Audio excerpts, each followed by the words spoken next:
새정치민주연합이 주최하는 새정치민주연합 전북도지사 경선후보 토론회입니다. 저는 진행을 맡은 임성진입니다. 오늘 토론회를 시작하기에 앞서 세월호 사고의 희생자와 유가족 여러분께 깊은 애도의 뜻을 전하고자 합니다. 오늘은 새정치민주연합 도지사 경선을 앞두고 치열한 접전을 벌이고 있는 경선후보 세 분을 모셨습니다. 과연 어떤 후보가 새정치민주연합을 대표하는 전북도지사 후보로 적합할지 오늘 토론회를 보시며 유권자 여러분이 직접 꼼꼼히 따져보시기 바랍니다. 먼저 후보자들을 좌석 순서에 따라 소개해드리도록 하겠습니다. 강봉균 예비후보입니다. 안녕하세요. 강봉균입니다. 송하진 예비후보입니다. 반갑습니다. 송하진입니다. 유성엽 경선후보입니다. 네, 반갑습니다. 유성엽입니다. 우선 토론에 앞서 토론 방식을 설명하겠습니다. 이번 토론회는 각 후보자의 기조연설을 시작으로 지역 현안을 다룬 공통질문, 이어서 각 후보자의 공약을 바탕으로 한 개별 질문, 그리고 후보자 간 집중토론 순서로 진행됩니다. 집중토론은 정책토론과 자유토론으로 나누어 진행됩니다. 공통질문과 개별 질문에 대한 답변 시간은 1분이고 집중토론은 질문과 답변 모두 1분 이내로 해주셔야 원활한 토론이 가능합니다. 집중토론은 주도권을 가진 후보자가 상대 후보자를 선택해 질문할 수 있으며 특정 후보자 한 명이 아닌 2명의 후보자에게 번갈아 질문을 해야 합니다. 정책토론에서는 상대 후보자의 정책에 대한 질문만 할 수 있으며 자유토론에서는 자유로운 주제로 토론이 진행됩니다. 질문과 답변의 제한 시간은 후보자 정면에 설치된 모니터를 통해 고지됩니다. 후보자들의 좌석 배치와 발언 순서는 사전 추첨에 의해 결정됐음을 알려드립니다. 먼저 기조연설 순서입니다. 기조연설 시간은 1분 30초입니다.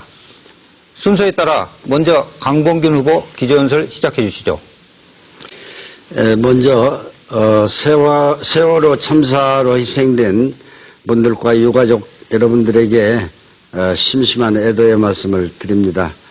이런 어처구니 없는 대형 참사를 계기로 해서 우리 사회에 만연되어 있는 안전 불감증 그리고 도덕적 기강이 새로 잡혀지는 계기가 되기를 바랍니다.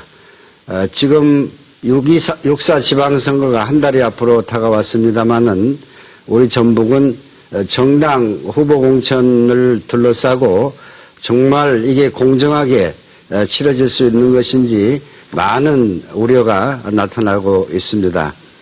중앙당이 정한 전화 여론조사에 있어서의 착신 금지가 완전히 무시되고 지켜지지 않고 오히려 더 기승을 부리고 있습니다. 그래서 이제는 정말로 이런 구태 정치가 계속되는 한 전북의 변화를 기대할 수 없기 때문에 새 정치를 바라는 우리 전북도민들이 이번을 계기로 해서 우리 전라북도의 변화를 뒷받침할 수 있는 새 정치를 격려하고 뒷받침해 주시기를 간곡히 부탁을 드립니다. 네. 다음은 송하진 예비후보 해주시죠. 사랑하는 도민 여러분, 먼저 세월호 희생자 여러분의 명복을 빌고 유가족 여러분의 위로 말씀드립니다. 지금 우리는 새로운 변화 속에 전라북도의 낙후를 극복하고 역사 속에 우뚝 설 수 있는 위대한 선택의 순간을 맞이하고 있습니다. 저는 지난 33년간 중앙과 전라북도, 전주시에서 행정과 정책 그리고 정치 현장에서 도민 여러분과 함께 호흡하며 지냈습니다. 특히 전주시장 8년은 저에게 사람과 돈이 모이게 하는 비법을 터득하는 소중한 기회였습니다. 500만이 넘는 한옥마을의 관광객 성공, 국내 최초의 탄소섬유 개발로 인한 1조 2천억 투자를 가져온 효성이라든지 GS 칼텍스 같은 대기업의 유치 등은 저에게 소중한 기회였습니다. 이제 저는 전주를 뛰어넘어서 전라북도 전체에 사람과 돈이 모이게 하겠습니다. 농촌을 살리겠습니다. 탄소산업으로 일자리를 만들겠습니다. 중소기업, 자영업을 확실하게 챙겨서 서민경제에 활력을 불어넣겠습니다. 요람의 꿈이 평생 갈 수 있도록 교육과 복지도 꼼꼼히 챙기겠습니다. 도민 여러분의 따뜻한 친구가 되겠습니다. 감사합니다. 네. 마지막으로 유성엽 경선 후보 기조연설 해주시기 바랍니다. 예, 세월호 침몰 사건이라는 엄청난 참사가 일어났습니다. 정치하는 한 사람으로서 스스로 깊이 반성을 해봅니다.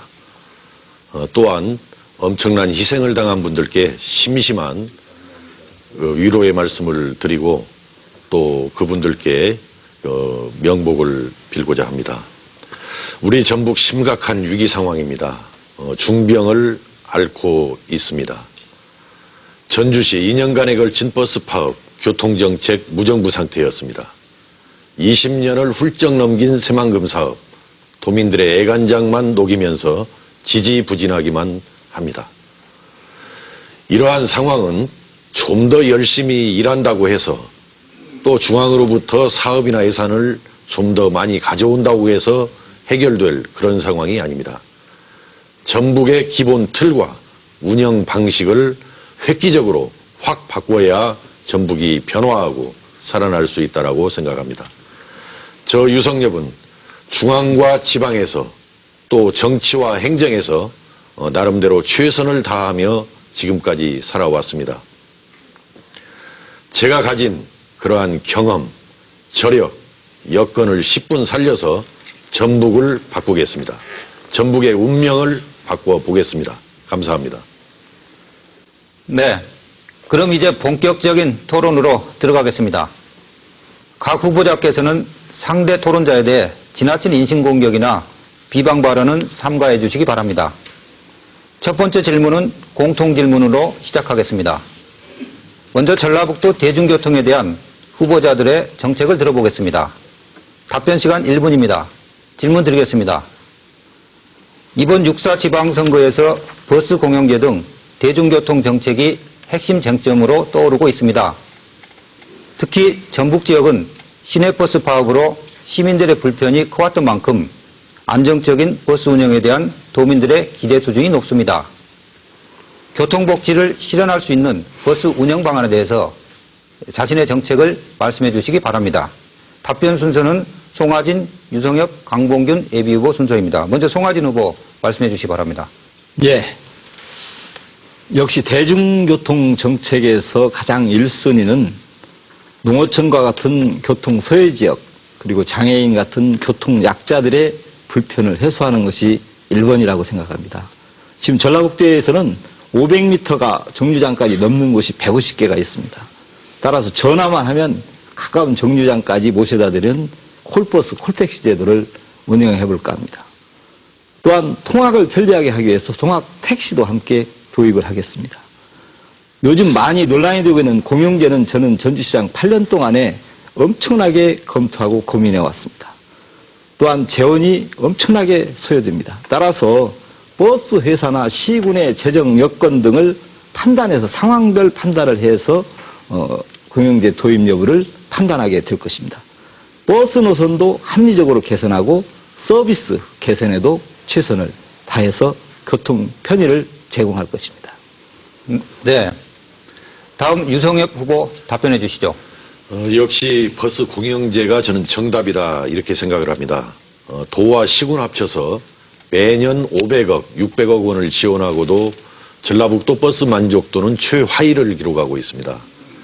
또 전주시는 2년간에 걸쳐서 3차례 271이라는 교통 무정부 상태를 야기하기도 했습니다. 일대 수술이 필요한 상황이라고 생각을 합니다. 행정당국의 권능과 책임을 명확하게 확립하는 것이 중요하다 이렇게 생각합니다.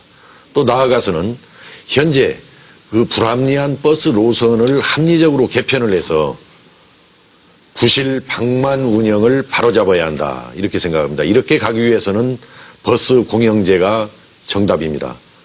경영위기의 버스 회사 인수에서부터 시작을 해서 단계적으로 전라북도 전 시군에 버스 실시해 가는 것이 버스 문제를 바로잡는 해결책이다 이렇게 생각을 합니다. 네.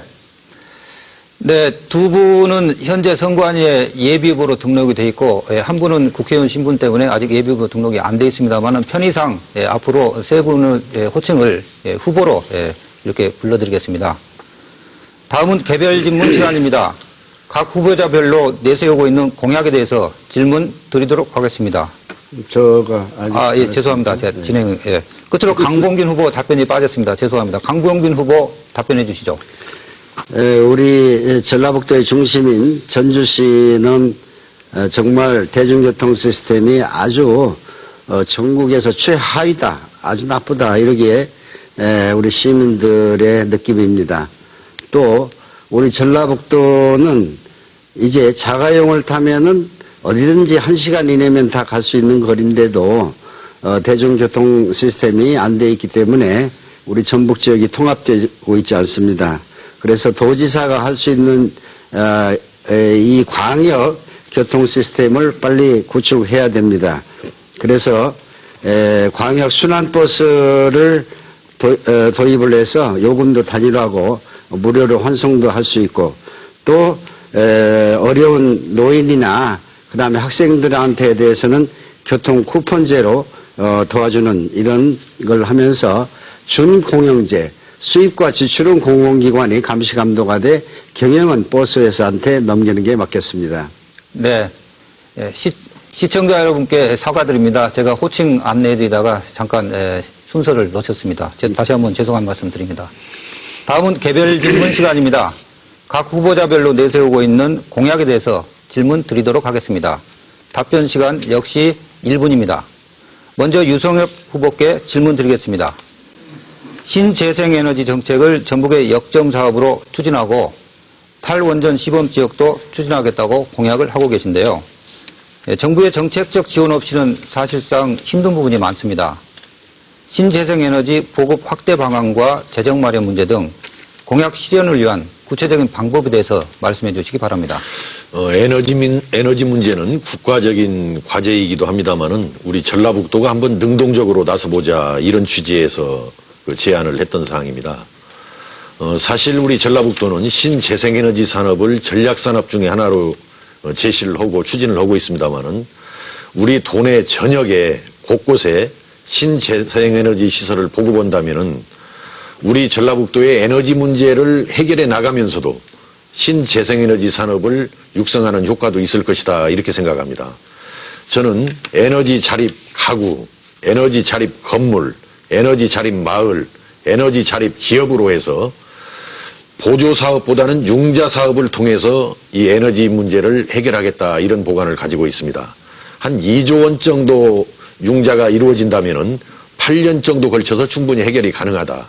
또 8년이 지나면은 원리금 상환이 가능하기 때문에 그 이후에는 전기세 제로라는 엄청난 경제적 혜택까지 가져올 수 있다. 이렇게 말씀을 드립니다. 네. 다음 강병균 후보께 질문 드리겠습니다. 현 정부의 대선 공약이기도 했던 전라북도의 동구권 발전 계획은 사업성 부족 등의 문제로 상당수가 무산위기에 처해 있습니다. 이러한 가운데 전라북도 내에서도 낙후 지역으로 꼽히는 동부 산악권을 힐링 산업의 거점으로 만들겠다는 공약을 내놓으셨는데 어떻게 추진할 것인지 정부의 정책적 지원과 재원 마련 등 구체적인 실현 방안에 대해서 말씀해 주시기 바랍니다.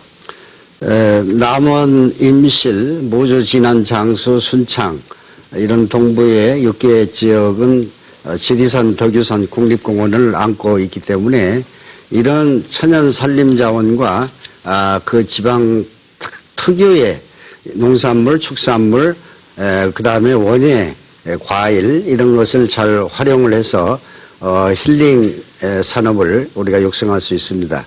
우리가 좋은 기회를 맞고 있습니다. 전주 혁신도시에 농생명과학연구기관들이 다 들어오게 됩니다. 농업진흥청을 비롯해서 10개가 넘는 연구기관에 아주 전문적인 농생명과학자만 해도 1000명이 넘는다고 합니다. 여기에서 R&D를 지원을 해서 동부 산악지대에 여러 가지 특징 있는 수출 농산물을 만들고 그 다음에 도시민들을 치유하는 이런 힐링센터로 만들 수 있다고 생각을 합니다. 네. 마지막으로 송하진 후보께 질문 드리도록 하겠습니다. 전주시가 탄소 섬유 생산에 성공하면서 전라북도의 탄소 산업이 자리를 잡아가고 있습니다. 하지만 산업의 활성화를 위해서는 비용 절감과 상용화, 그리고 세계 선진 기업들과의 경쟁 등 넘어야 될 산이 많습니다. 이러한 문제를 구체적으로 어떻게 해결할 것인지 그 방안에 대해서 말씀해 주시기 바랍니다. 예. 전주의 탄소 산업은 지방자치단체가 기술 개발을 성공시켜서 대기업을 유치한 대한민국 최초의 사례입니다. 먼저 국제 공동 연구를 통해서 상용화와 경쟁력을 강화시켜 나가야 됩니다. 저는 이미 다녀왔습니다만 영국이라든지 독일, 인도 같은 국제 공동 연구를 추진하게 될 것입니다.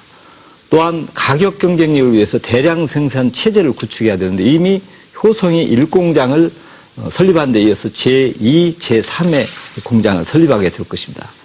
또 GS 칼텍스도 조만간에 공장을 설립하게 되면 대량 생산 체제가 구축이 된다. 또 지금 시행하고 있는 탄소밸리 구축 사업이 이루어지면 대기업 최소한 3개, 중소기업 200개 정도가 유치됩니다. 그렇게 되면 조선 자동차, 신재생, 농기계의 4대 전략산업이 이루어지고 인력 전문 양성 센터도 대학과 협력해서 구축해 나가게 될 것입니다. 네.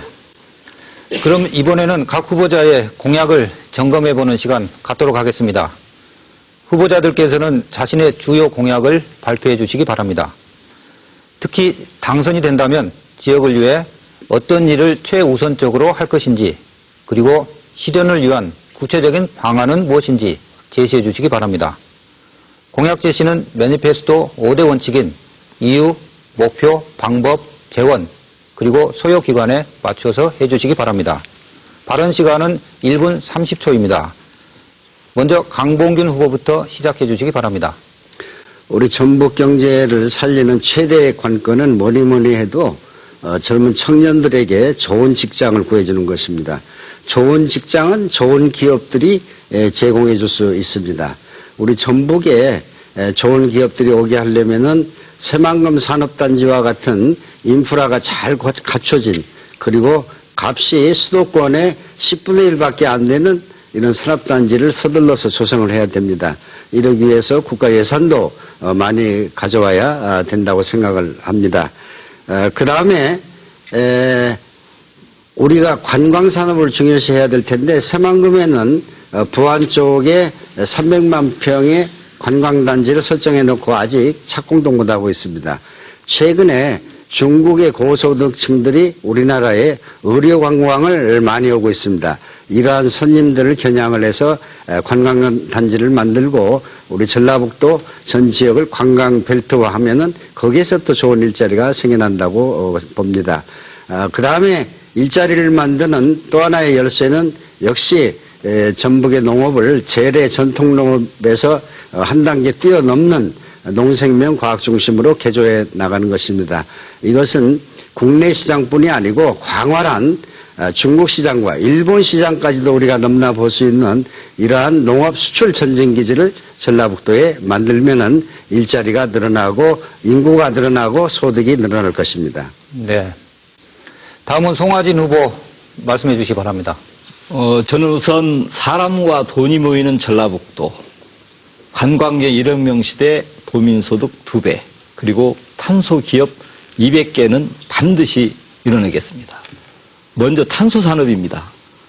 이미 말씀드렸듯이 조선, 자동차, 신재생에너지, 농기계 등 4대 전략 산업을 확실하게 갖고서 전주를 뛰어넘어서 전라북도 전체의 탄소 기업 200개 이상을 유치해서 젊은이들에게 일자리를 확실하게 보장해 나가도록 할 것입니다.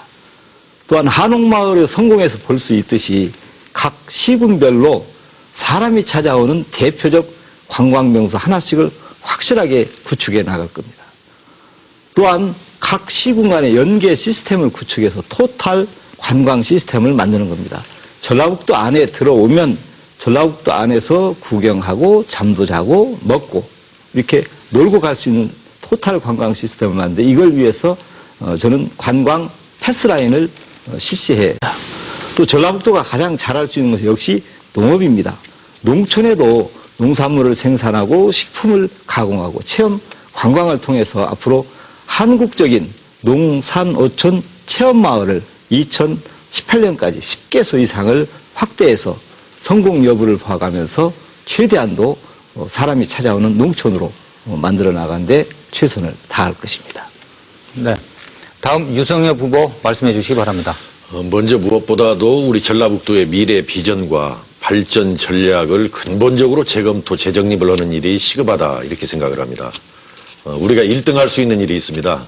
농생명 자원, 문화예술 자원을 바탕으로 해서 우리 전라북도에서 의미 있는 변화를 일으키고 그 전라북도에서 의미 있는 변화가 대한민국 변화와 발전을 선도할 수 있도록 해야 된다 이렇게 생각합니다. 두 번째는 대기업 유치에 올인하는 대기업 하청 경제에서 과감히 탈피를 해서 도민 중심 진짜 경제를 이루어내야 한다 이렇게 생각합니다.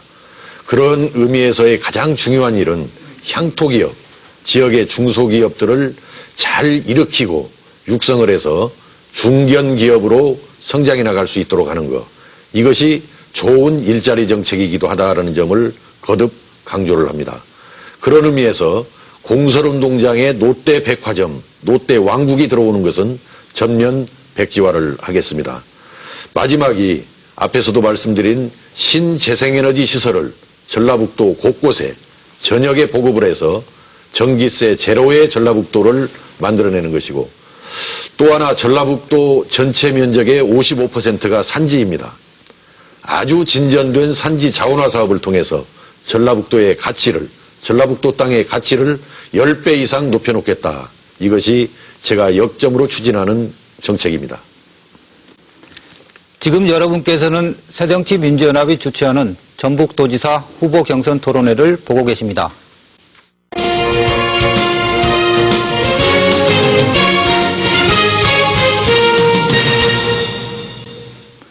다음은 집중토론 순서로 후보자 간 정책토론 시간입니다.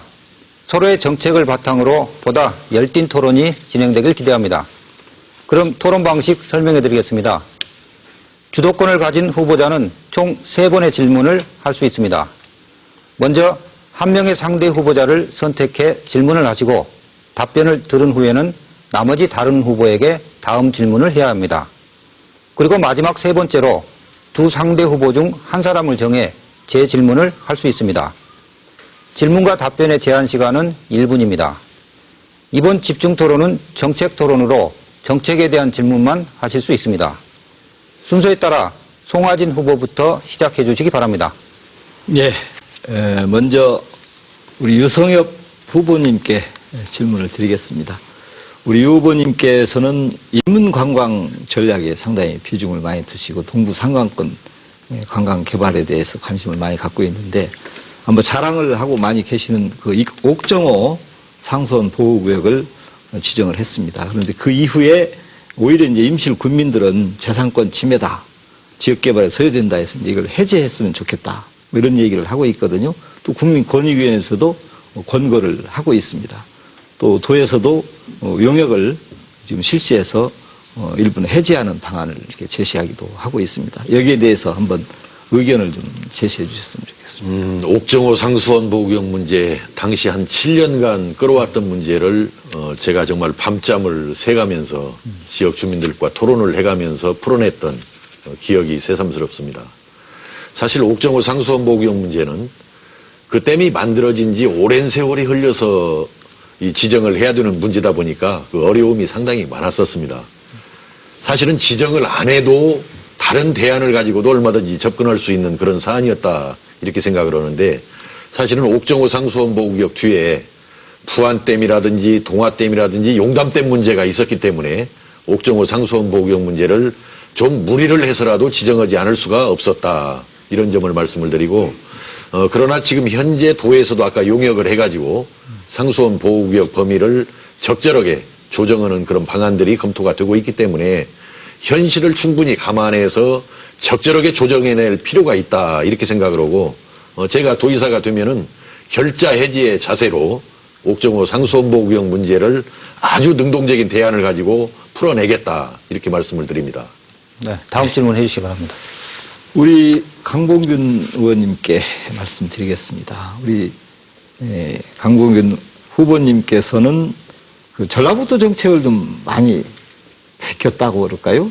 너무 유사하다 뭐 이런 평이 있는 것 같습니다. 뭐 일부 언론에 보면은 도 업무보고 자료인 줄 알았다 뭐 이런 기사가 나왔습니다. 저는 이제 한옥마을을 비롯해서 창조적인 한스타일 산업을 일으킨 바가 있습니다. 근데 후보님께서도 한문화수도 전략을 다행히 발표를 하셨더라고요.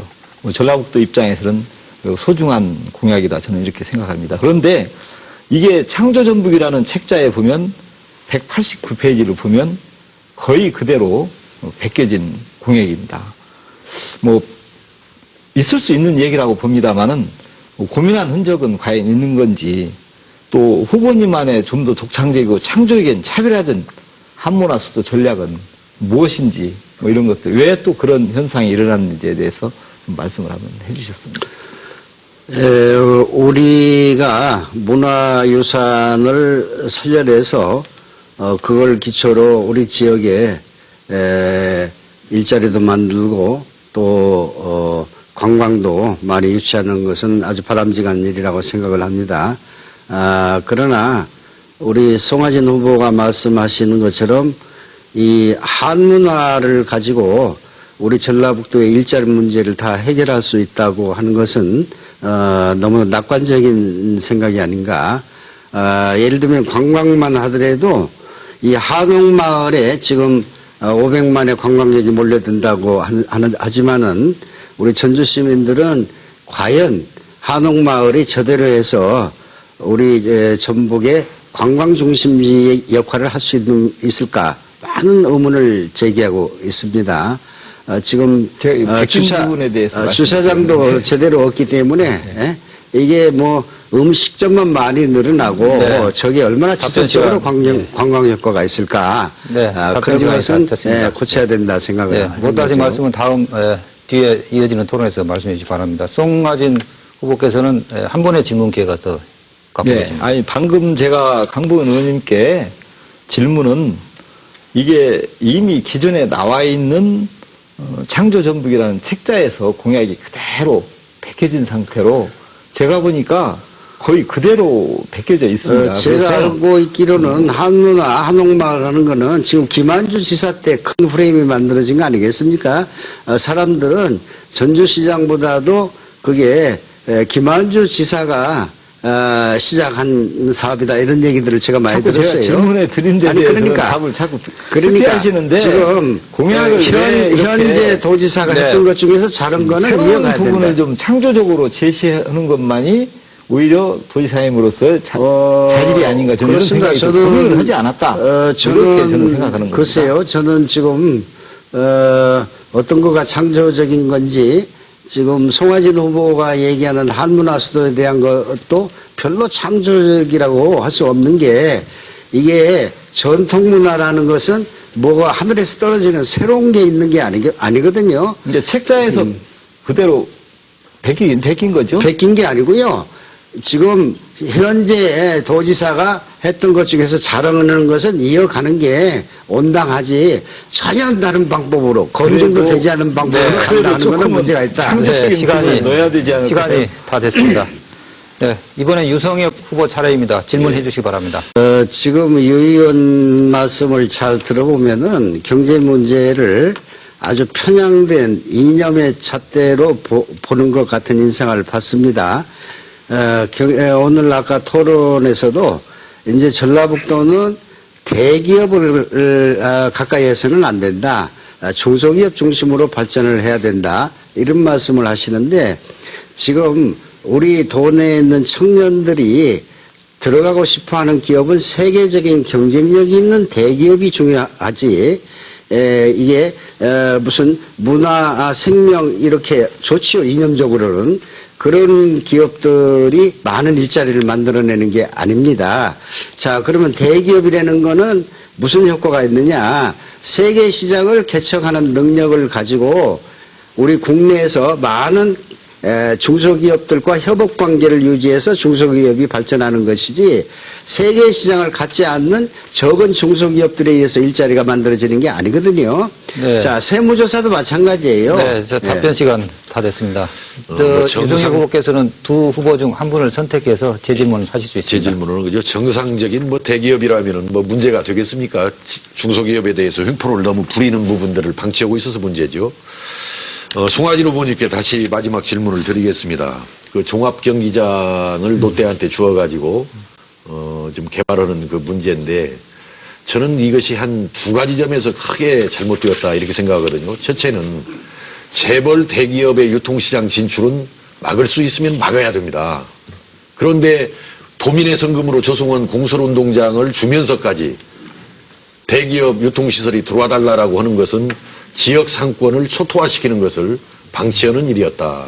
이런 점이고 두 번째는 당초는 뭐 컨벤션 때문에 불가피하게 그럴 수밖에 없다. 그런 부작용이 지적받아도 그런데 나중에 제가 자세하게 자료를 보니까 컨벤션을 롯데에서 지어주는 게 아니고 재정사업으로 국비와 도비를 거쳐서 이걸 추진하기로 했단 말이죠. 그렇다면은 더더욱 이해가 안 가는 일이고 마지막으로 땅값 산정이 잘못되었습니다. 지금 현재 1,000억 정도 경기장을 주는 대가로 지금 이 19,300평을 주면은 평당 네. 513만 원이거든요. 네, 그런데 그 주변의 상업용지 답변. 가격이 1,300만 원입니다. 이것은 롯데한테 네, 답변 1,500억 해주시죠. 정도의 예. 혜택을 주는 것이다. 폭리를 주는 것이다. 잘못된 거래다. 네, 이렇게 질문 생각합니다. 시간 끝났습니다. 답변해 주시죠. 자, 어느 한 지역이 발전하기 위해서는 부분도 중요하지만 전체가 중요합니다. 우리 전라북도 전체가 발전하기 위해서는 마이스 산업 같은 기간시설이 꼭 있어야 된다는 거 아마 동의하실 겁니다. 그 중에 하나가 호텔이라든지 컨벤션도 당연히 포함됩니다. 이미 제가 취임하기 이전인 2004년도부터 이 사업은 추진이 되어 왔습니다. 송 시장님께서 하신 게 아니고 그렇습니다. 저는 이미 시장이. 물려받은 예. 사업이었고, 저는 이 사업이 이미 아시겠지만 어떻게든 성공해서 전라북도 전체를 살리는 사업이 됐으면 좋겠다. 중소상인도 함께 살았으면 좋겠다. 이런 차원에서 이 사업은 시작이 된 겁니다. 대기업이 들어오고 싶어서 들어온 게 아니고 대기업을 통해서 우리 지역 발전을 위해서 오히려 거꾸로 활용하는 방법을 저는 활용한 거죠. 네, 답변 시간 모두 끝났습니다. 네, 이번에 마지막 순서로 강봉균 후보 질문해 주시기 바랍니다. 네, 우선 우리 존경하는 송하진 후보께 질문 드리겠습니다. 지금 전라북도 경제를 살리는 핵심은 저는 뭐니 해도 일자리라고 생각을 합니다. 그것도 좋은 일자리. 그렇기 때문에 대학을 마친 청년들이 원하는 것은 정말 삼성 같은 데 들어갈 수 없나, 현대 들어갈 수 없나, 이런 상황인데 지금 탄소 산업에 전라북도 경제에 목숨을 거는 것 같은 이런 거는 나는 지나치게 이게 잘못 보는 거 아닌가. 예를 들면은 효성이 지금 탄소 소멸 산업에 2천억을 투자해서 일자리가 얼마 생겼습니까? 250명 생겼다고요. 이게 앞으로 1조 2천억을 다 투자한다고 해도 1,000명이 넘지 않은 900명입니다. 그런데 전라북도에 지금 중요한 일자리가 그동안에 어디서 만들어졌느냐. 자동차 산업, GM자동차나 네. 현대자동차. 질문 마무리해 주시기 이런 데서 바랍니다. 많은 일자리가 생겼거든요. 어떻게 생각하세요? 자, 우리 탄소 산업에 대해서 조금 우리 후보님께서 공부를 좀 더 해주셨으면 하는 생각입니다. 효성은 어디까지나 원료를 생산하는 공장입니다. 탄소 섬유라는 그것도 대한민국에서 최초로 이제 GS 칼텍스 같은 경우는 이제 또 피치계라고 해서 또 다른 원료를 생산하게 되는데 이걸 통해서 탄소밸리 사업을 통해서 연구개발을 통해서 융복합 응용 제품들을 생산하는 공장이 200개 이상 하겠다. 그게 지금은 전주를 중심으로 되어 있습니다. 전라북도 전체로 해서 조선, 또 자동차, 기계, 신재생, 농기계 이런 부분들이 군산, 완주, 김제 뭐 어느 지역인지 공장들이 들어가게 되는 이제부터가 일자리가 생겨나는 시점인 겁니다. 원료 공장 그 자체만으로 모든 일자리가 생겨나지 않는다. 따라서 탄소 산업을 계속 확대해서 나가는 것만이 일자리를 진정으로 만드는 계기가 된다. 탄소 산업이 네, 이론적으로 강봉균 후보 유성엽 후보께 질문할 순서입니다. 다음 재질문하실 때 사용하실 수 있습니다. 알겠습니다. 그럼 유성엽 후보는 간단히 물어보겠습니다. 1분 하셔야 할 것 같은데. 그렇습니까? 1분입니까? 1분 질문, 1분 답변입니다. 네. 유 의원은 경제를 살리는 핵심을 문화산업과 생명산업에 두고 있단 말이에요.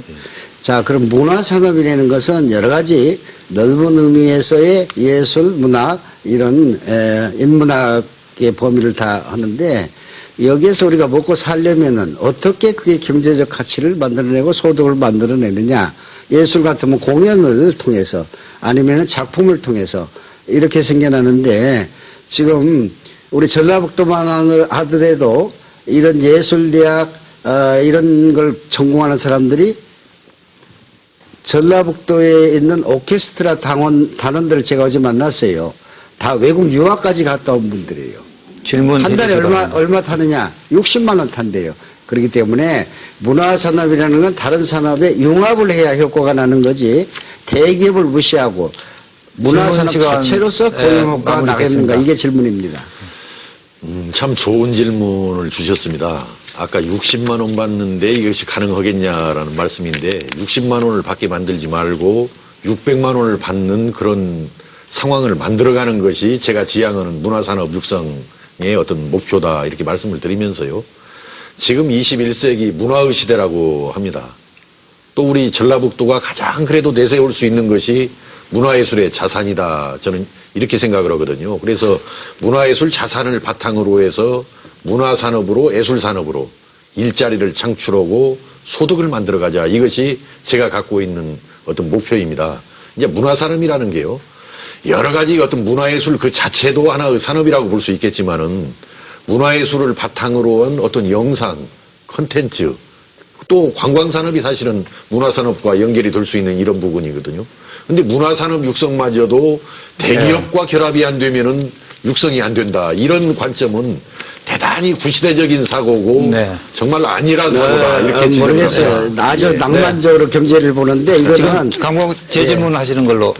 아니 간단히 하고 그다음에 송하진 후보로 돌아가겠습니다. 아닙니다. 재질문 마지막 사용하시기 바랍니다. 송하진 후보한테 하겠습니다. 아까 탄소 산업 얘기가 덜 됐는데 탄소 산업도 앞으로 미래 산업인 거는 틀림없어요. 그리고 그 이용 범위가 엄청나게 넓은 것도 사실인데 예를 들면은 효성이 투자한 그거는 수출용인지 국내용인지 지금 탄소 섬유만 하더라도 모든 그 선진국들이 다 경쟁을 하는 거기 때문에 1등 가는 정도의 이런 경쟁력이 없으면은 그거는 우리 경제 성장을 유도할 견인해낼 수가 없단 말이에요.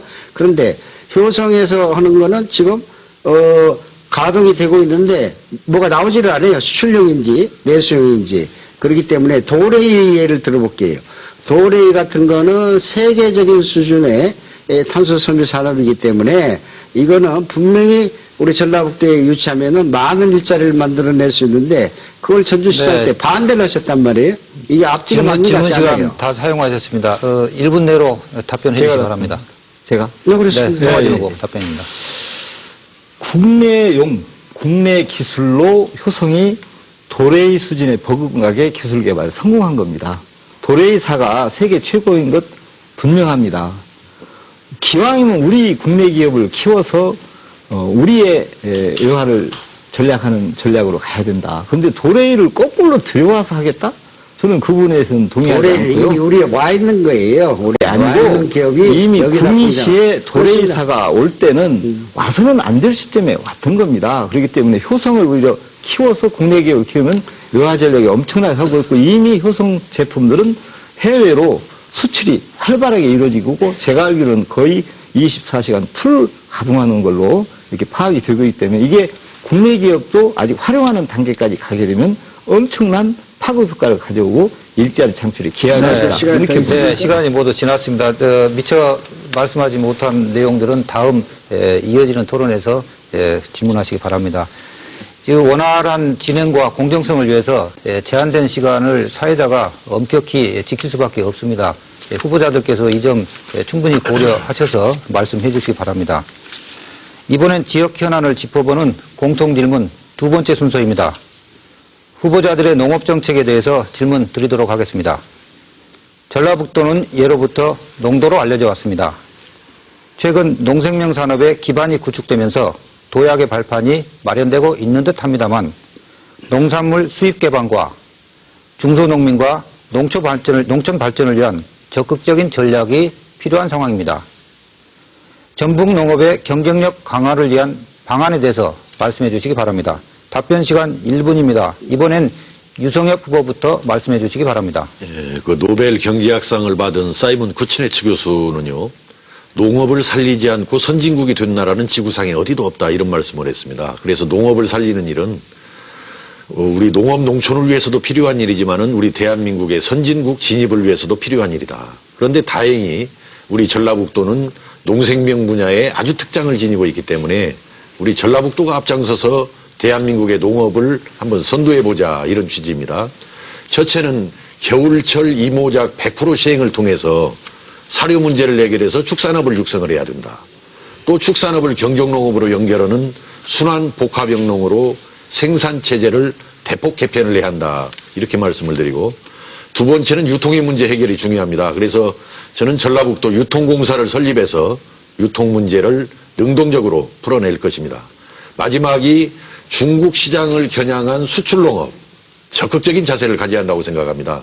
친환경 유기농업을 적극적으로 육성을 해서 중국 시장을 점령을 하겠습니다. 네. 다음은 강봉균 후보 답변해 주시죠.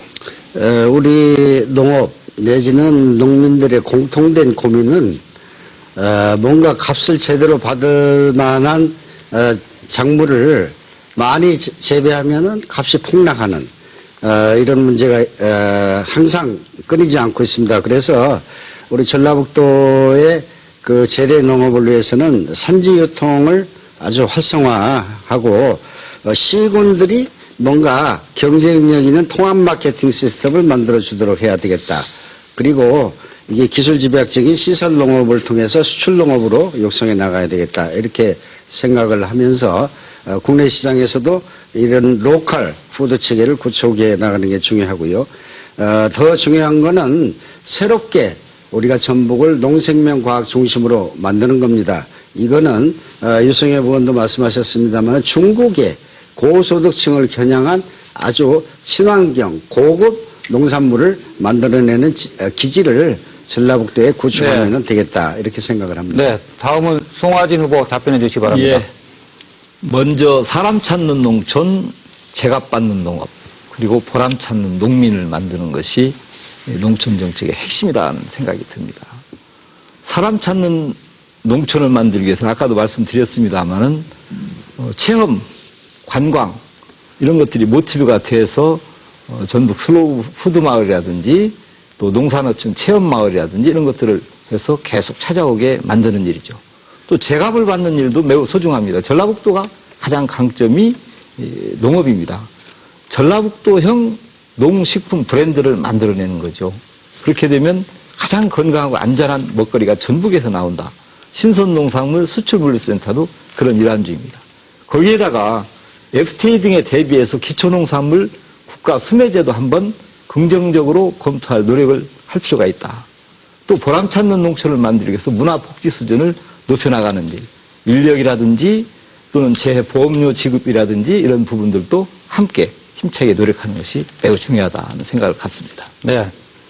지금 여러분께서는 새정치민주연합이 주최하는 전북도지사 후보 경선 토론회를 시청하고 계십니다.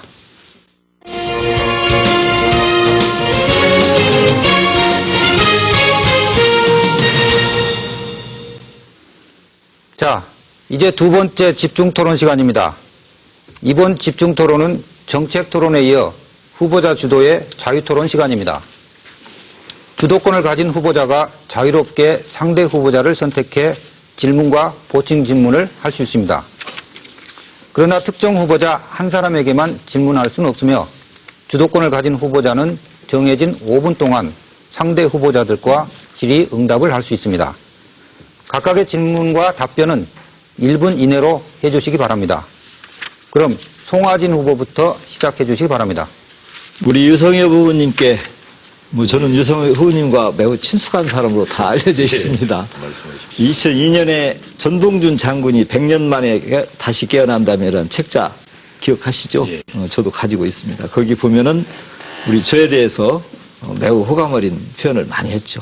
무리한 욕심 내지 않고 객관적인 자세로 물 흐르듯 순리를 쫓아 일을 처리하는 송 선배의 모습에 감탄을 하고 난다. 지금도 변함없으시죠? 그렇습니다. 예. 예. 거기다가 참 저도 우리 유 후보님 정말 좋아하고 훌륭한 선배로서 앞으로 지역사회 발전을 위해서 크게 성장해 나가기를 저도 후배. 예, 후배로서 예, 후배로서. 예, 예. 그런데 이제 언론을 통해서 보거나 여러 루트를 통해서 들어보면 뭐 꿈이 대통령이 되는 예. 꿈이다. 뭐 이렇게 또 말씀하셨답니다. 예. 뭐 저도 아주 격려 보냅니다. 그 대통령이 되기 위한 덕목 있을 것 같거든요. 예. 그 덕목이 혹시 뭐 꿈을 꾸셨으니까 무엇인지 한번 설명을. 저는 정치를 하는 사람은 그런 큰 꿈을 가져야 그 정치의 내용이 충실해질 수 있다. 그런 꿈을 가져야 도지사를 하더라도 제대로 된 도지사를 할 수 있다. 저는 이런 생각 때문에 정치인이 그러한 큰 꿈을 갖는 것은 개인을 위해서도 좋은 일이지만은 그 지역을 위해서도 나라를 위해서도 좋은 일이다. 이렇게 말씀을 드리고요. 좀 그렇습니다. 그 대통령이 되기 위한 큰 자질은 저는 책임감이라고 생각합니다. 책임감. 자기가 해놓은 말, 공언에 대해서 또 자기 어떤 일의 추진에 대한 결과에 대해서 분명하게 책임을 지는 자세가 어떤 대통령이 되기 위한 덕목 중에 가장 중요한 자질이다. 이렇게 생각합니다. 네. 다 하셨습니까? 네, 그렇다면 앞으로, 전라북도 도지사 말고도 대통령이 되려면 대한민국 전체적 시각에서 중앙에서도 앞으로 활발하게 활동하시고 커나가는 것도 굉장히 중요할 것 같아서 일단 도지사가 돼가지고 좋겠습니다. 최선을 다해서 실적을 쌓고 도민들의 어떤 평가, 성원이 이어진다면은 또 뭐 한 8년, 10년 후에는 대권에도 도전해 볼 수 있는 거 아니냐. 성원하겠습니다. 그렇게 말씀드립니다. 이제 제가 또 질문해도 됩니까? 네, 계속 질문하십시오. 우리 강병현 후보님께 재정경제부 장관으로 8개월 근무하셨습니다. 군산 발전을 위해서 또 여러 지역 발전에서 노력을 많이 해오신 걸로 알고 있습니다. 근데 군산에 이렇게 가보면 의외로 또 원망하시는 분도 있더라고요. 저는 군산 발전에 기여를 많이 하신 분으로 기억을 합니다. 특히 대우자동차 매각 문제에 대한 얘기를 많이 하고 최근에 한국 GM이 철수할 거다 뭐 이런 얘기가 또 나오고 있어요. 이렇게 되면 뭐 정규직까지 한 1만여 명의 자리를 잃는 경우가 발생할 수 있다고 합니다. 뭐 힘이 있으시다고 하셨으니까 옛날에 그때는 더 힘이 있으셨죠. 또 동계올림픽 유치 당시에 재정경제부 장관을 하셨습니다. 그게 우리 전라북도가 했더라면 얼마나 지금쯤 좋았을까. 강원도 평창으로 갔거든요. 가장 힘이 있으실 때인데 그런 원인 또 앞으로 이 대우 한국 GM 같은 문제 어떻게 해결할 것인지 한번 답변을 좀 해주시기 바랍니다. 우선 제가 했던 재경부 장관은 올림픽 유치 같은 일을 하는 게 아니고요. 그는 경제부처의 정책을 총괄하고 이끌어가기 때문에 경제총수라고 이렇게 얘기합니다. 저는 경제기획원에서 사무관에서 시작해서 재경부 장관에 이르기까지 그 안에서 주요 국장, 차관보, 차관 일을 쭉 다 했기 때문에 저를 이제 기획통이라고도 부르고 재정통이라고도 이렇게 부르고 있습니다. 제가 군산에서 국회의원을 3번 하면서 그래도 군산에 필요한 중요한 투자 사업들은 거의 다 시작을 했습니다. 저는 또 예결위원장까지 때문에 아마 송 시장께서도 기획관리실장 할 때 제가 하는 일을 다 봤을 거예요. 그렇기 때문에 군산에 계신 분들이 저를 보고 별로 한 일이 없다. 물론 일부에서 그런 얘기를 하겠죠. 그러나 제가 전주 와서 듣는 송 시장님이야말로 8년 동안에 전주 발전을 위해서 별로 한 일이 없는데 답변 시간 어떻게 더 큰 전북 발전을 위해서 일을 하겠다고 하는지 참 이해할 수 없다. 이런 얘기들을 많이 하던데 어떻게 저도 생각하세요? 기억에 장관님께서 전라북도에서 무슨 일을 하시는가 기억나는 게 한 가지도 없거든요. 그걸 군산 사람들이 알지 송 시장이 알 리가 없지요. 묻는 겁니다. 그때는 힘이 있었는데 네. 지금도 똑같이 힘이 있으신 건 아니지 않습니까? 힘이라는 거는요 이렇습니다. 예산을 하나 따오더라도 전라북도에 돈을 주면은 진짜 쓸 때 쓰고 효율적으로 쓰고 그래야지 뭐 버스 같은데 보조금을 주는데 파업은 계속 나고 이런 데다 쓰면 돈 주고 싶어도 안 주는 거예요. 그러니까 전라북도가 중앙에 영향력을 미치려면은 예산을 많이 따려면은 예산하는 사람들한테 설득력 있는 이건 경험에서 나오는 거지. 저도 뭐 예산을 시간, 많이 받기 때문에 알고 다 있습니다. 됐습니다. 네, 당초 저희들이 공통 질문을 하나 준비를 했었습니다만은 토론의 열기가 너무 뜨겁다 보니까 시간이 계속 지연되고 있어서 공통 질문을 생략했습니다. 그래서 후보자 간 이런 발언 순서도 원래 당초 계획대로 진행되고 있음을 양해해 주시기 바랍니다. 다음으로 유성엽 후보 5분 이내에 질의응답을 해주시기 바랍니다. 먼저 우리 송하진 후보님께 예. 질의를 드리겠습니다. 그 전주 완주 통합 무산 참 안타까운 일이었습니다.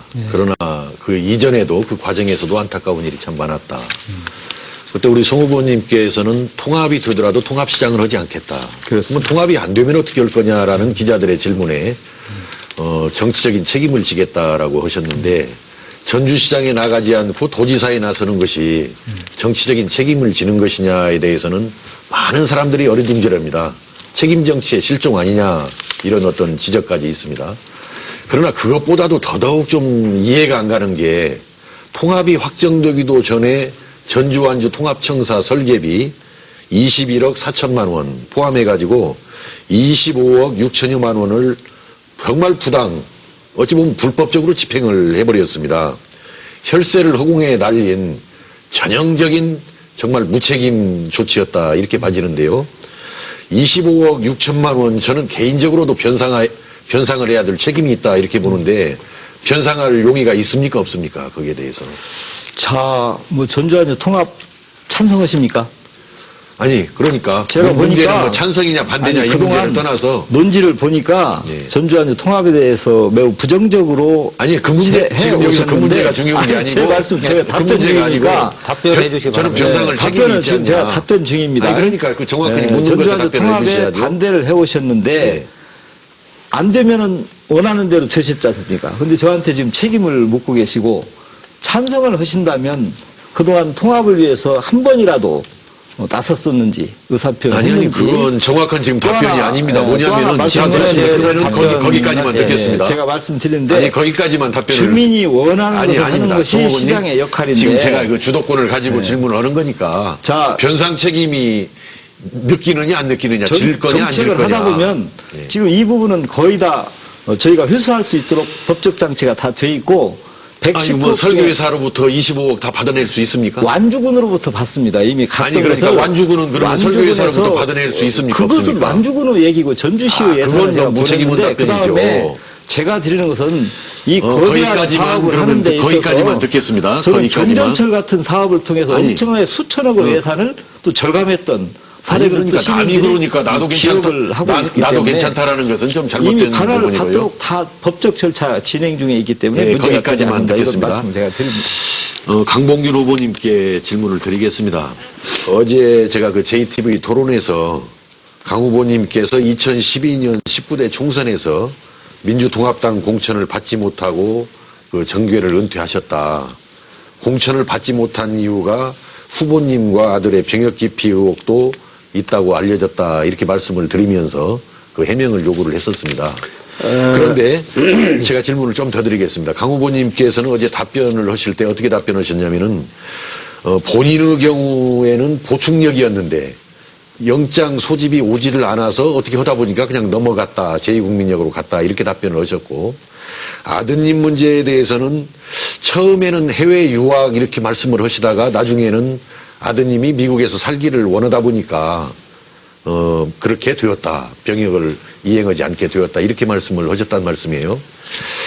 그러면은 저는 여기서 한 가지 좀 중요한 그 질문을 지금부터 하나 드리려고 하는 것이 질문 짧게 마무리해 주시죠. 법적으로는 아무런 문제가 없다는 취지로 그렇게 말씀을 하신 거예요. 법적으로는 문제가 없을 것입니다. 그런데 혹시 유승준이나 MC몽 이런 분들 가수들 내용 잘 알고 계시죠? 유승준은 병역을 기피해가지고 이게 10년 넘게 답변까지 할 시간을 주고 시간 물어봐야 충분히, 되는 거지. 우리 땅을 밟지 그런 못하고 중요한 외국에서 사항을 지금 헤매고 있어요. 혼자 얘기하고 답변을 들을 시간 안 네, 주는 질문 건 충분히 참 하신 걸로 생각하고 마무리하겠습니다. 답변해 주시기 바랍니다. MC몽 자, 자, 아니 이제 무슨 얘기 다 알았으니까 제 답변을 들으시라고요. 아니 그러니까 MC 법적으로는 아무런 문제가 그렇습니다. 없다. 그리고 연예인들도 2018년에 거기에 책임을 지고 있지 않습니까? 2008년 지난번에 12년에 공천 때 잘 아실지 모르겠지만은 민주당의 6명을 예고 없이 경선에서 배제했고 그 이유가 개별적으로 어떻다는 것을 한 번도 당이 얘기해 준 일이 없습니다. 그때는 새누리당이 뭔가 물갈이를 한다니까 민주당은 아무것도 안 해서 되겠느냐 해서 전북에서 2사람, 전남에서 2사람 뭐 이런 식으로 잘린 거예요. 제가 병역 문제 때문에 그렇게 됐다는 거는 지금 처음 듣는 얘기고 일부 SBS에서 그런 얘기를 할 때에도 네, 제가 해명을 다 해서 다 됐습니다. 그때도 사실은 네. 고발까지 하려고 했던 그런 네. 상황입니다. 강봉기 허위사실이에요. 후보께서는 뒤이어서 자신이 5분 시간을 사용하실 수 있습니다. 이때 말씀해 주시고요. 지금 가능하면은 1분 이내로 질문하시고 1분 이내로 답변하시는 순서를 지켜주시기 바랍니다. 그럼 강봉균 후보 질문하시기 바랍니다.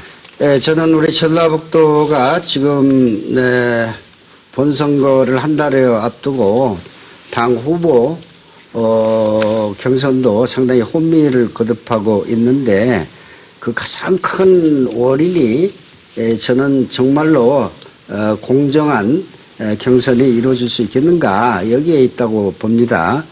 우리 새정치민주연합은 최고위원회에서 의결까지 해서 전화 여론조사를 할 때는 착신을 금지한다.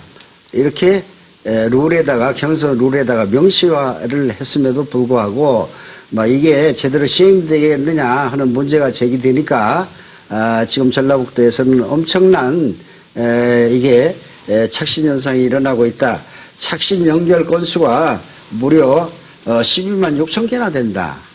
이 중에서 선의에 의해서 자발적으로 착신한 사람들도 있겠지만은 거의 절반 정도는 여론조사용으로 만들었지 않을까 이렇게 추정이 된단 말이에요. 약 6만여 개입니다. 질문 정리해 주시죠. 네, 그래서 이게 이렇게 착신한 전화는 응답률이 높아요. 집에 있는 KT 전화는 걸어가지고 받을 수 있는 확률이 44%밖에 안 되는데 이거는 적어도 12에서 15%나 된다고 하기 때문에 6만 개의 이런 착신 전화를 놓고 있다는 얘기는 전화 약 질문해 주시기 바랍니다. 예, 질문할게요. 그래서 이런 현실에 대해서 어떻게 생각하시는지 이런 상황에서 후보 경선을 치르는 것은 당의 경선 규칙도 위반하는 거고 그렇지 않습니까?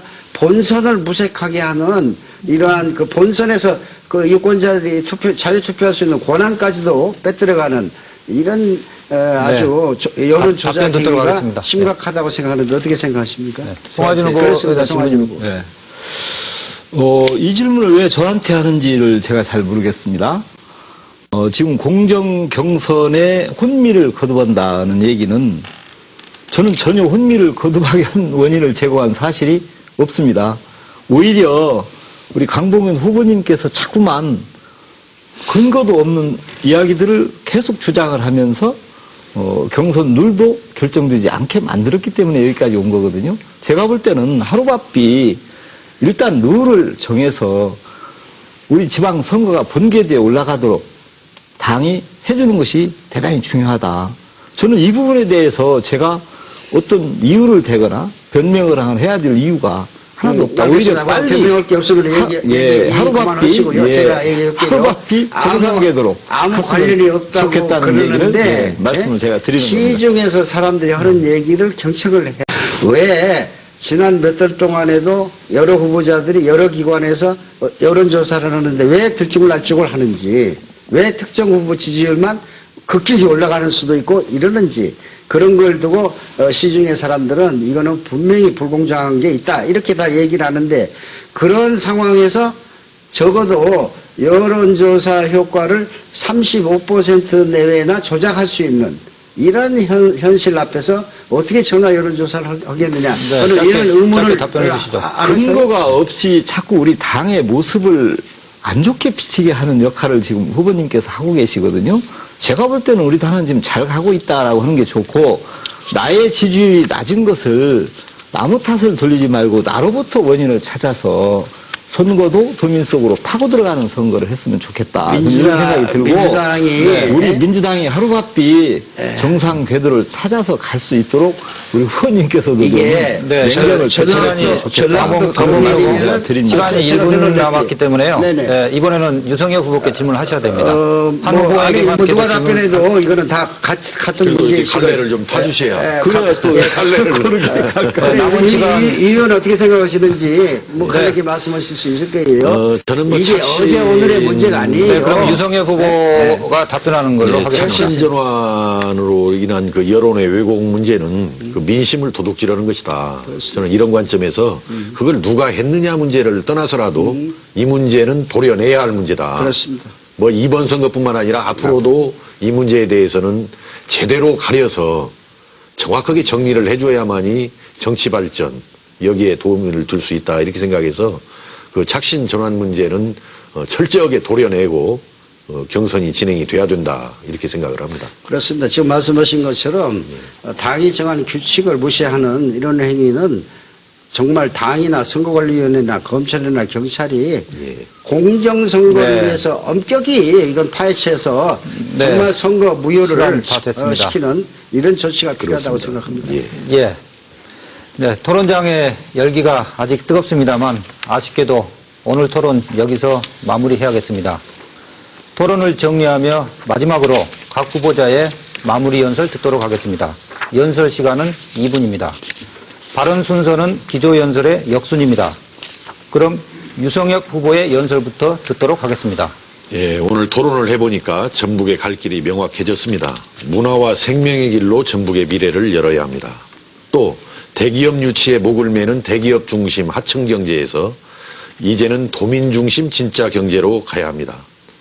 또 나아가서는 강 건너 불구경식 행정, 책임 회피형 리더십은 더 이상 안 된다 이렇게 생각합니다. 대립과 갈등을 신속하고 분명하게 해결하는 도정이어야 한다 이렇게 생각합니다.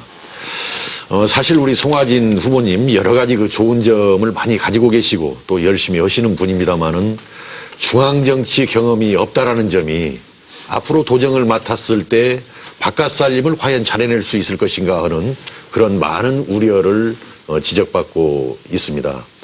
또 우리 강봉률 후보님 경제 관료로서 대한민국 경제를 이끌어 오신 분입니다만은 지방의 경험이 전무하다. 이런 지적과 함께 이미 강봉균 후보님의 시대는 흘러간 거 아니냐. 이 시대에 맞지 않다. 이런 지적을 받고 있습니다. 저 유성엽은 뭐 저도 부족은 좀 많지만은 나름대로 최선을 다해서 성실히 살아왔다라고 자부를 합니다. 제가 30대 중반부터 도에서 기획관, 문화관광, 환경보건, 경제통상국장으로 도정의 기본을 익혔습니다. 43살의 젊은 나이로 민선 3기 정읍시장을 했습니다. 또 18대 19대 국회의원을 무소속으로 2번 연이어 뚫어내기도 했습니다. 또 그 이후에는 6년간 정읍에서 서울 여의도 국회로 출퇴근 정치를 해왔습니다. 지금 한참 일하기 좋은 쉬운 5살의 나이입니다. 제 여건과 저력, 경험을 토대로 해서 전라북도를 바꿔보겠습니다. 전라북도의 운명을 바꿔보겠습니다. 감사합니다. 네. 다음 송하진 후보 마무리 연설 해주십시오. 사랑하는 도민 여러분, 지금 우리는 위대한 선택의 순간을 맞이하고 있습니다. 저는 33년간 행정 현장에 있었습니다. 중앙부처에서 예산을 직접 다루는 예산의 길속을 훤히 아는 경험을 가지고 있습니다. 도에서는 기획관리실장 등을 거치면서 도정 전반을 훤히 꿰뚫고 있습니다. 지방자치 시대의 가장 중요한 덕목은 청렴과 지방자치 경영 능력이라고 저는 생각합니다. 저희 선친께서는 일제 항거에서 창씨 개명을 거부하고 단발령에 항거했습니다. 평생을 한복을 입으면서 대나무를 즐겨 그렸습니다. 이 푸른 대나무처럼 저는 우리 전북 도정을 청렴 전북으로 이끌 것입니다. 저는 사시사철 수많은 관광객이 찾아오는 한옥마을의 성공, 전국의 건강도시 1위, 유네스코 음식 창의도시, 국제 슬로우시티 등 전주시를 세계 속의 반열에 올려놓았습니다. 이 경험은 저에게 사람과 돈이 모여야만 지역이 활성화된다는 사실을 깨닫게 해주었습니다. 이제 이 전주를 뛰어넘어서 전라북도 전체에 사람과 돈이 모이는 지역으로 만들 것입니다. 특히 탄소라는 기술 개발을 통해서 대기업은 물론 중소기업까지 우리 전라북도로 올 수 있는 여건을 만들어냈습니다. 사람과 돈이 모이게 할 겁니다. 농업농촌을 살릴 것입니다. 영세 중소기업, 자영업도 확실하게 챙겨서 경제 민주화를 달성할 것입니다. 장애인, 여성, 노인 등등 복지의 사각지대가 없도록 꼼꼼히 챙길 것입니다. 저 송하진이 앞장서겠습니다. 도민 여러분의 친구가 될 것입니다. 감사합니다. 네, 끝으로 강봉균 후보 마무리 연설 해주시기 바랍니다. 전북 발전에 대한 위기의식이 점점 높아지고 있습니다. 청년들은 과연 이 전라북도에 좋은 일자리가 생겨날 것인가, 이제는 외지로 나가지 않아도 될 것인가 불안해하고 있습니다. 향토기업이나 재래시장을 경영하는 소상공인들, 정말 이제 계속해서 장사를 할 수 있는지, 문을 닫아야 되는지, 이렇게 어려운 상황에 처해 있습니다. 이제 도의 경제력이 약화되니까 도의 재정이 늘어나질 않습니다. 복지 부담을 해낼 능력이 점점 없기 때문에 사회복지사 월급을 서울이나 경기도보다 30%나 덜 주는 이런 위기 상황에 처해 있습니다. 이러한 전북의 경제 위기를 극복하려면은 위기 극복 능력이 검증된 사람이라야, 그리고 실제로 중요한 국가 정책을 해본 사람이라야 이게 가능한 것이지, 적은 지방 정치나 이상적인 이념적인 이런 구호 가지고 전북의 현안 문제가 해결될 수 없다는 것은 도민 여러분들께서 너무 잘 아실 겁니다. 그동안 기초자치단체장을 맡아서 열심히 해보신 분들, 또 도에서 열심히 해보신 후보님이 계십니다마는 기초자치단체장을 맡아서 정말 이렇다 할 지역 발전을 위해서 한 업적이 없는 분이 더 큰 도를 살리겠다 이렇게 하는 거에 대해서 도민들이 얼마나 신뢰할 수 있을지, 정말 무슨 전북의 변화가, 새로운 변화가 가능할 것인지 회의가 커지고 있다고 생각을 합니다. 도민 여러분들께서는 이번 지방선거에서 작은 인연이나 친분을 뛰어넘고 더 먼 미래를 보고 전북의 장래에 대해서 투자해 주시기 부탁드리겠습니다. 네. 시청자 여러분, 오늘 새정치민주연합 전북도지사 후보 경선 토론회 어떻게 보셨습니까? 공정한 매니페스토 정책 선거를 실현하기 위해서 각 후보자에 대한 정책과 공약을 면밀히 살펴보셨길 바랍니다. 오늘 이 자리에 나와주신 후보자들 열띤 토론에 감사드립니다.